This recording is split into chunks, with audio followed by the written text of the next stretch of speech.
Break से वापस लौट रहे हैं। चर्चा कर रहे थे कि सुप्रीम कोर्ट ने कहा है कि अब केवल अति विशिष्ट संवैधानिक पदों पर बैठे लोग ही लाल बत्ती गाड़ी का इस्तेमाल करें। हालांकि संवैधानिक पद को परिभाषित नहीं किया गया है, लेकिन राज्य को और केंद्र सरकार को यह जिम्मेदारी दी गई है कि 3 महीने के अंदर एक ऐसी सूची बनाएं जिसमें यह बात हो कि कौन कौन से लोग इसका इस्तेमाल कर सकते हैं।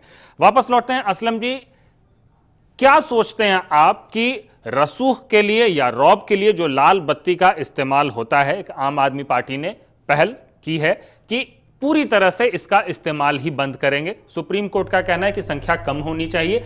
आपको क्या लगता है कि वक्त आ गया है, एक सामाजिक परिवर्तन जैसे जैसे होता है उसमें ये वो दौर आया है जब उंगलियां उठ रही हैं कि कुछ लोग आम आदमी से अलग क्यों हैं या आम और खास का फर्क क्यों है? देखिए, आम आदमी पार्टी का उनकी अपनी सोच है कि इलेक्ट होने के बाद भी या चीफ मिनिस्टर के बाद बनने के बावजूद जो है सिक्योरिटी नहीं लेंगे या लाल बत्ती नहीं लगाएंगे। लेकिन मैं इसके खिलाफ हूँ। चीफ जस्टिस को, गवर्नर को और मुख्यमंत्री को तो लाल बत्ती भी होनी चाहिए और सिक्योरिटी तो बिल्कुल होनी चाहिए। सिक्योरिटी का आलम इन्होंने बताया। सिक्योरिटी का आलम यह है कि सिक्योरिटी का मैंने आरटीआई डाटा मंगाया था। 50,642 कमांडोज लगे हुए हैं वीवीआईपी सुरक्षा में इस देश में। अकेले मायावती के पास 252 कमांडोज हैं। नहीं, मैं मानता हूं। नहीं, आप जनता के सेवक है ना। आपने कौन सा ऐसा कुकर्म किया है? आपने सिक्योरिटी की जरूरत क्यों पड़ती है? सिक्योरिटी की जरूरत क्यों पड़ती है? एक डंडा वाला सिपाही आपके लिए काफी है। नहीं, सिक्योरिटी की जरूरत मान लें, वो एक आवश्यकता है। हाँ। सुरक्षा की आवश्यकता है, लेकिन लाल बत्ती की जरूरत क्यों है? उससे कौन से सिक्योरिटी? बिल्कुल लाल बत्ती रिस्ट्रिक्टेड होना चाहिए। और असेंबली ऑफ पार्लियामेंट की बात जहां तक मैं जानता हूं कि वो कानून बनाते हैं लोग देश के लिए या राज्य के लिए, तो उनकी जो सब कमिटीज़ होती हैं उनको कानूनी, अब तक जो है कानूनी इख्तियार है। ठीक है, वो जो है बदल दे, हम लोग अलग बात है, सरकार बदल दे कि उनको भी नहीं दे, लेकिन स्पीकर को भी ज़रूरी है, सभापति को भी ज़रूरी है और मुख्यमंत्री को भी, जो दोनों हाउस के जो सरबराह होते हैं उनको ज़रूरी है। और डिफरेंट कमिटीज के जो चेयरमैन होते हैं, धीरे धीरे बढ़ता जा रहा है। नहीं, उसकी कमिटी नहीं मैं बता, उनकी कमिटीज आज से नहीं है, वो जब से आज से तो उसी परंपरा को बदलने की बात हम कर रहे हैं। मेरा सवाल आपसे है, ये क्यों चाहिए? डिफरेंट कमिटीज की आप बात जो कर रहे हैं, कमिटीज को जो चेयरमैन है उनको लाल बत्ती क्यों चाहिए? आप देखिए, वो किस लिए बने हैं, उनका नौकरी किसके लिए है? एमएलसी का जो काम है, एमएलसी अपना काम नहीं कर रहे हैं। नहीं, जनप्रतिनिधि नहीं है ना। नहीं, जनप्रतिनिधि अपना काम कर नहीं रहे हैं। नहीं, मैं बताऊं, नहीं, मैं बताऊं, उनको यहाँ से जो है 500 किलोमीटर दूर जाना पड़ता है। तो क्या लाल बत्ती लगाने से वो डिफरेंट हो जाएंगे? बिल्कुल होगा, उसका फर्क पड़ता है। क्या फर्क पड़ता है?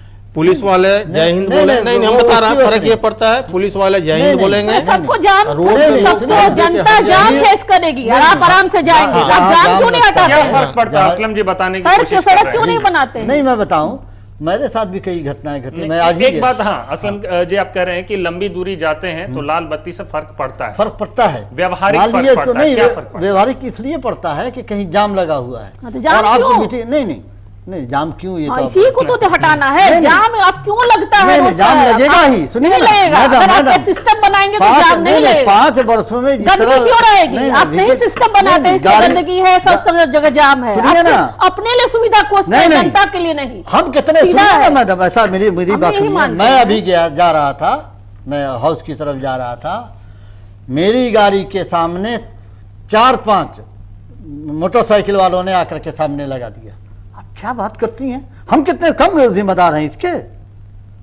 आम जनता भी, हम भी कम जिम्मेदार नहीं है इसके लिए। आज जो जाम लगा है, जनता के लिए सड़क नहीं बनाते हैं। इतना पेशेंस खोता है, सरकार होती है, वो जनता की सुविधा का ध्यान नहीं रखती है। सर, हम विषयांतर हो रहे हैं। हम पूनम जी यही कहना चाह रहे हैं कि आम और खास के फर्क को दिखाने के लिए एक लाल बत्ती चाहिए, क्योंकि इससे सहूलियतें होती हैं। असलम जी, आप ये कह रहे हैं कि सहूलियत होती है, लंबी दूरी आप जाते हैं तो काफी सुविधा होती है, आपको सुविधा भी होती है। ट्रैफिक जाम की बात कर रहे हैं, कई तरह की बातें हैं ना। जनप्रतिनिधि है, मुझे हाउस जाना है मान लिया, या इनको हाउस जाना? सहूलियत तो हुई ना, लाल बत्ती से फायदा हुआ। मैं बताऊं कि मुझे एक चैनल में जाना था, सब कुछ होने के बावजूद मैडम का नहीं कि क्यों भीड़ लगती है, हम कम जिम्मेदार हैं। नहीं ठीक है, ट्रैफिक जाम मैं बताऊं 15 मिनट लेट में पहुंचा। आपसे जानना चाहेंगे मैं नहीं कि क्या आप समझ पा रही हैं कि कुछ सहूलियतों का फायदा उठाने के लिए लाल बत्ती गाड़ी का इस्तेमाल होता है? नहीं वो असलम साहब ने कहा कि इनको लाल बत्ती से, यानी जो लाल बत्ती लगाते हैं उनको सहूलियत होती है, लेकिन आम जनता, और ये सहूलियत सिर्फ खास को ही, ये सहूलियत नहीं, प्लीज आप हमको बोले कि आपने नहीं, जो भी लाल बत्ती लगाता है उसको सहूलियत होती है, उसको जाम का सामना नहीं करना पड़ता, वो आराम से सड़क से निकल जाता है। लेकिन आम आदमी इसी सड़क पर चलता है, वो सड़क जो पटना का, मान लीजिए हम पटना का उदाहरण लेते हैं, पटना की जनसंख्या लगातार बढ़ रही है, क्या उस तेजी से पटना में सड़क है? पटना में फुटपाथ नहीं है, महिलाएं और पैदल चलने यात्री, यही आम जनता है जो पटना के सड़कों पर चलती है, महिलाएं भी चलती हैं, बच्चे भी चलते हैं। क्या सरकार कभी सोचती है कि फुटपाथ नहीं बनाती है, बीजी सड़कों पे भी नहीं बनाती, सारे सड़क का दोहरीकरण, उसका 10 टाइम होना चाहिए सड़क, लेकिन सरकार नहीं सोचती, सिर्फ अपने लिए सोच रही है। जनता, कुछ पुल बने हैं जो रेलवे के पुल बने हैं, सरकार नहीं कर दिए। पटना में गंदगी का अंबार है, नहीं सोचती है, इनको तो साफ सुथरा बंद गाड़ी में निकल जाते हैं, लेकिन जनता क्या पेश करती है? जब ये सड़क पर घूमेंगे हमारी तरह, तब पता चलेगा कि जनता बिल्कुल पूनम जी, अब इसको समाप्त कर रहे हैं क्योंकि समय हमारे पास है नहीं, लेकिन वही बात है कि लाल बत्ती का इस्तेमाल हो रहा है, सड़कें थोड़ी रंगीन जरूर हो जाती हैं लाल, पीली और नीली बत्तियों से। शायद सुप्रीम कोर्ट के इस ऑर्डर के बाद वो थोड़ा ब्लैक एंड व्हाइट दिखने लगे सड़क, लेकिन इतना जरूर है कि आम आदमी की संख्या में इजाफा जरूर होगा, क्योंकि कुछ खासों की तादाद तो घटेगी। आप तीनों मेहमानों का बहुत शुक्रिया इस बहस में शरीक होने के लिए। आप तमाम दर्शकों का भी नमस्कार।